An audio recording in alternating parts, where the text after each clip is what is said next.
안녕하세요. 법률정보쇼 송윤 변호사입니다. 프랜차이즈 가맹계약을 하다 보면 불공정 거래가 종종 이슈가 되는데요. 실제 한국공정거래조정원의 분쟁 유형을 살펴보면 분쟁 3위에 부당한 구속조건부 거래가 차지하기도 했습니다.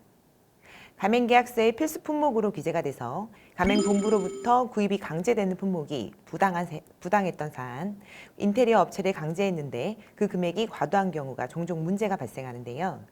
이번 시간에는 가맹사업법상 적법한 구속조건부 거래에 해당하는 기준과 이에 대한 최신 판례에 대해 알려드리겠습니다.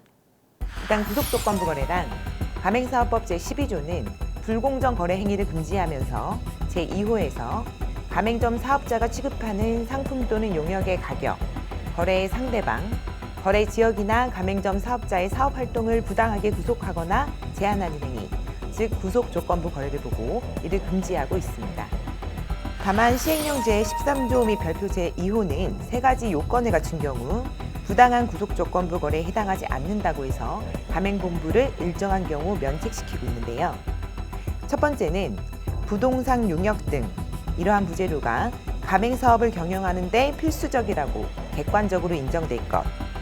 예를 들면 치킨 프랜차이즈에서의 가공된 육개라든가 커피 프랜차이즈의 로스팅된 원두가 이에 해당할 수가 있습니다. 두 번째는 특정한 거래 상대방과 거래를 하지 않는 경우 가맹본부의 상표권을 보호하고 상품 또는 용역의 동일성을 유지하기 어렵다는 사실이 객관적으로 인정될 것. 예를 들면 지적재산권으로 등록된 물품이나 가맹본부만 공급할 수 있는 소스가 이에 해당할 수가 있습니다. 마지막으로 세 번째 요건은 가맹본부가 미리 정보공개서를 통해서 가맹점 사업자에게 해당 사실을 알리고 가맹점 사업자의 계약을 체결할 것입니다. 이 세 가지 요건을 모두 갖춘 경우에만 우리가 금지하고 있는 부당한 구속조건부 거래에 해당하지 않게 됩니다. 특히 인테리어 업체 강제가 문제가 많이 되는데요. 방금 설명드렸던 세 가지 요건을 갖춘 경우 면책이 될 수 있지만 대부분의 인테리어는 간판 등을 제외하고는 위 요건을 충족하기가 쉽지가 않습니다.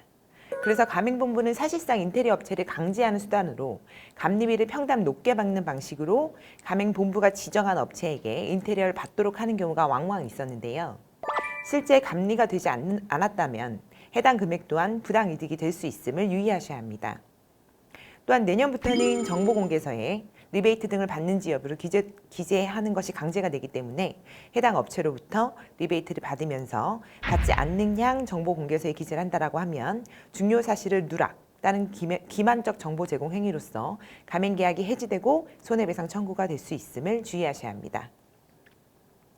이어서 최신 판례와 신결례에 대해서 알려드리겠습니다. C커피 사례인데요. 해당 가맹본부는 2008년 11월 17일부터 2012년 4월 3일까지 가맹계약을 체결한 735개의 가맹점 사업자에게 가맹점 개설에 필요한 인테리어 시공 및 설비기기 용품의 공급을 가맹본부 자신 또는 가맹본부가 지정한 특정한 사업자와 거래하도록 했습니다. 공정거래위원회는 다음과 같이 판단을 했는데요. 인테리어의 경우 가맹본부가 공정별로 다른 사업자에게 하도급을 주었기 때문에 시방서에 의해 다른 인테리어 업자도 시공이 가능하거나 가맹본부의 책임 감리로서도 충분히 가능했던 사안으로 보인다.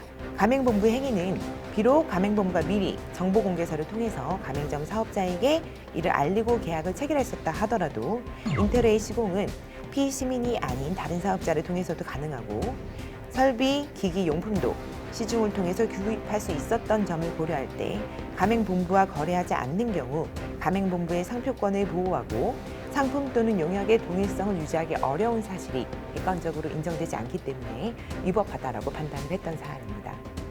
다음은 삐치킨 사례입니다. 삐치킨 가맹본부는 양배추 샐러드를 강제를 했는데요.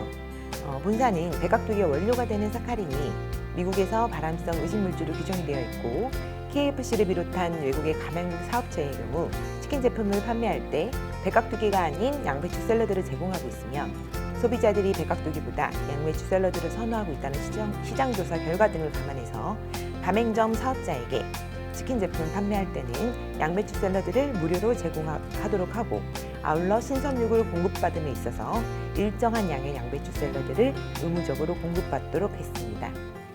헌데 가맹점 사업자인 피고는 원고로부터 수차례에 걸친 지도 및 경고를 받았음에도 양배추 샐러드를 사용하지 않았다. 그리고 다른 업체로부터 구입한 백깍두기와 치킨 박스를 사용했고, 그래서 원고는 물품 공급을 중단하고 가맹 계약을 해지했던 사안입니다. 법원은 양배추 샐러드는 원고의 주력 상품인 치킨 제품의 느끼한 맛을 덜하도록 하기 위해 함께 제공되는 보조 음식으로서 양배추 샐러드의 맛과 품질은 치킨 제품의 맛과 품질을 유지함에 있어서 중요한 의미를 가지기 때문에 치킨 제품의 매출에도 중대한 영향을 미칠 수 있다.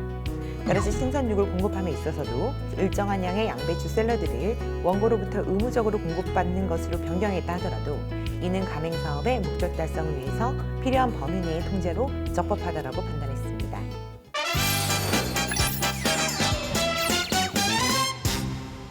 이번 주제의 키포인트는 가맹사업법상의 불공정 거래 행위로 구속조건부 거래가 있고, 이는 독립된 사업자인 가맹점 사업자에게 가맹본부가 특정 상품이나 용역의 대상을 강제하는 것은 원칙적으로 위법하고, 가맹본부는 미리 정보공개서를 통해서 가맹점 사업자에게 해당 사실을 알렸어야 하고요.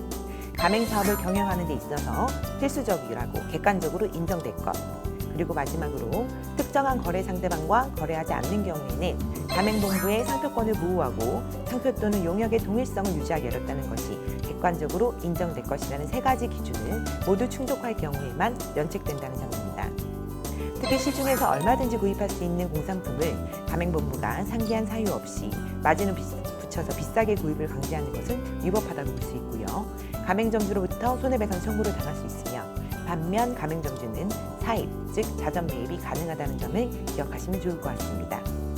지금까지 법률정보쇼 송윤 변호사였습니다. 감사합니다.